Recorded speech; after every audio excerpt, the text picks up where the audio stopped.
Assalamualaikum warahmatullahi wabarakatuh. Apa kabar semuanya? Semoga sobat soli dan solihah selalu dalam lindungan Allah Subhanahu wa taala. Amin. Perkenalkan, nama kakak Syahdatun Nisa Salsabila, bisa kalian panggil Kak Syahda. Di sini Kak Syahda akan membahas materi pendidikan agama Islam dan budi pekerti kelas 5 semester 1 dengan tema cita-citaku menjadi anak solih.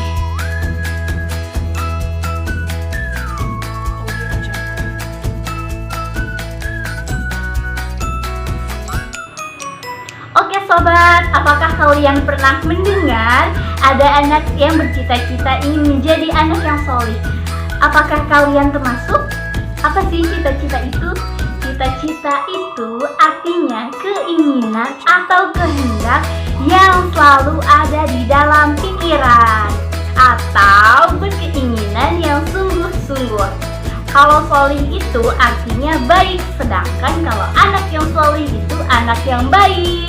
Selanjutnya Kak Syahda akan membahas ciri-ciri anak yang baik atau anak solih. Yang pertama itu jujur, yang kedua itu hormat dan patuh terhadap orang tua serta guru. Yang ketiga yaitu indahnya saling menghargai. Oke, kita akan bahas ciri-ciri anak yang solih. Yang pertama itu jujur. Jujur yang paling utama yaitu jujur kepada Allah Subhanahu wa taala. Seperti apa sih jujur kepada Allah Subhanahu wa taala? Yaitu mentaati perintah Allah Subhanahu wa taala dimanapun dan kapanpun. Yang kedua, jujur kepada diri sendiri. Seperti apa sih jujur kepada diri sendiri? Yaitu tidak menyontek saat ujian. Karena kejujuran dapat meningkatkan prestasi dan percaya diri. Perilaku tidak jujur dapat mendatangkan petaka. Dan yang ketiga, jujur kepada orang lain. Contohnya, semua orang pasti pernah berjanji. Misalnya seorang siswa berjanji kepada bapak atau ibu gurunya akan menyerahkan tugas PR pada hari dan tanggal tertentu. Bila siswa tersebut memenuhi janjinya, maka gurunya akan senang dan memberikan pujian. Ciri-ciri anak solih selanjutnya yaitu hormat dan patuh kepada orang tua dan guru. Yang pertama, hormat dan patuh kepada orang tua. Orang tua terdiri atas ayah dan ibu. Dari pernikahan mereka lahirlah anak, yaitu kita. Mulai dari dalam kandungan, lebih kurang selama 9 bulan lamanya hingga kini besar. Merekalah yang mengasuh, membimbing, memberi makan, minum, dan pakaian, mendidik, serta mengajari mengaji dan menyekolahkan. Dalam membesarkan anaknya, mereka menghadapi berbagai masalah dalam kehidupan.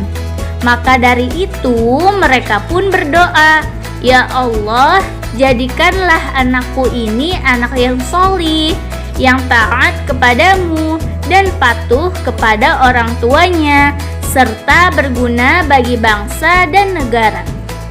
Begitulah harapan ayah ibu kita. Mereka tak pernah berhenti berdoa agar anaknya berperilaku solih. Jasa mereka tidak akan pernah dapat dibalas. Oleh karena itu, sudah sepantasnya lah kita sebagai anak menaruh hormat, setia, dan patuh kepada mereka. Yang kedua, hormat dan patuh kepada guru. Mengapa harus hormat dan patuh kepada guru? Karena guru adalah pengganti orang tua di sekolah. Banyak hal yang dapat kita peroleh dari guru, terutama mendapat ilmu pengetahuan dan keteladanan. Guru telah mengajari dan membimbing kita beribadah dan membaca Al-Quran, berbahasa yang baik, berhitung, bergaul, mengenal lingkungan alam, serta mengenal seni dan sebagainya. Selain itu, ia juga mengasuh, membimbing, memperhatikan, dan menjaga muridnya selama berada di sekolah. Begitulah jasa mereka kepada kita.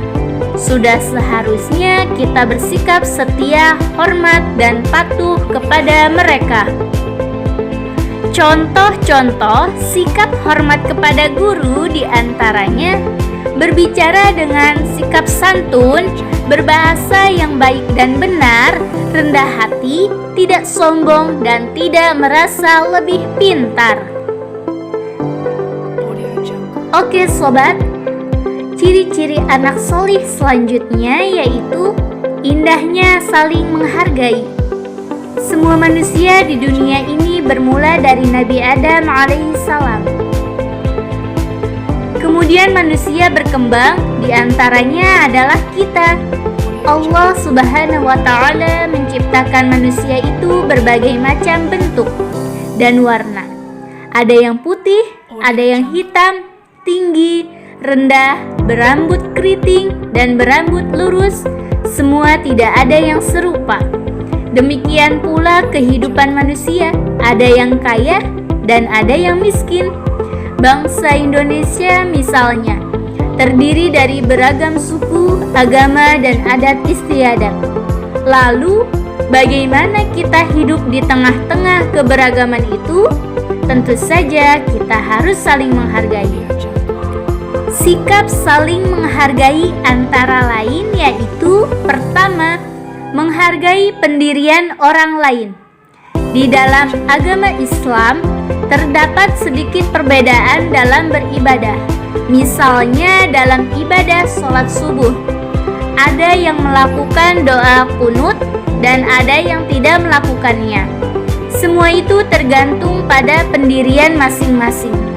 Pendirian inilah yang harus kita hargai, karena semua ada tuntunannya. Yang terpenting adalah dilaksanakannya sholat subuh sesuai dengan tuntunan Islam yang diyakininya. Mereka yang berkunut dan yang tidak berkunut tetap saja sah sholat subuhnya. Selanjutnya yang kedua, menghargai keyakinan orang lain. Suatu kisah, Ahmad bertempat tinggal satu lingkungan dengan Stephen. Mereka juga belajar di sekolah yang sama. Ahmad beragama Islam, sedangkan Stephen beragama Kristen. Dalam berteman, mereka selalu rukun dan saling menghargai sekalipun berbeda agama. Pada hari Minggu pagi, mereka selalu bermain bola dengan teman-temannya yang lain. Namun, pada suatu pagi, Stephen menghampiri Ahmad dan minta maaf karena tidak dapat bermain bersamanya. Ayah Stephen mengajaknya pergi ke gereja. Ahmad tidak mempersoalkannya dan menghargai sikap Stephen untuk pergi ke gereja bersama ayahnya. Yang ketiga yaitu menghargai pendapat orang lain. Suatu kisah, pada hari Selasa, siswa kelas 5 belajar kelompok membahas tentang sikap anak terhadap orang tua yaitu ayah dan ibu. Siswa kelas 5 dibagi menjadi 5 kelompok. Kelompok 1 dipimpin oleh Ahmad, sedangkan anggotanya adalah Iwan, Habibi, Dino, Ira, Nisa, dan Ilham. Dalam belajar kelompok, masing-masing siswa mengemukakan pendapatnya tentang bagaimana seharusnya bersikap terhadap orang tua. Sebagai contoh, dalam belajar kelompok yang dipimpin oleh Ahmad, Nisa mengatakan harus ikut membantu pekerjaan rumah. Habibi mengatakan tidak boleh keluar rumah tanpa seizin orang tua. Dan Ilham mengatakan di rumah tugasku hanya belajar saja. Kemudian Iwan mengatakan yang penting aku tidak boleh meninggalkan sholat dan mengaji. Ahmad sebagai pimpinan diskusi cukup bijaksana. Semua pendapat dihargai dan dihimpunnya secara tertulis. Kemudian ia mengajak teman-teman sekelompoknya merangkum berbagai pendapat tersebut. Oke, sobat solih dan solihah, pembahasan selanjutnya yaitu hadis tentang hormat kepada orang tua. Dari Abdullah bin Amru radhiyallahu anhu, dia berkata, Rasulullah sallallahu alaihi wasallam bersabda, Ridallahi fi ridal walidain wa suhtullahi fi suhtil walidain. Artinya, keridhaan Allah tergantung kepada keridhaan kedua orang tua, dan kemurkaan Allah tergantung kepada kemurkaan orang tua. Hadis riwayat Tirmidzi. Alhamdulillah, cukup sekian pembahasan yang telah Kak Syahda sampaikan tentang cita-citaku menjadi anak solih. Semoga bermanfaat bagi sobat solih dan solihah. Barakallahu fikum. Wassalamualaikum warahmatullahi wabarakatuh.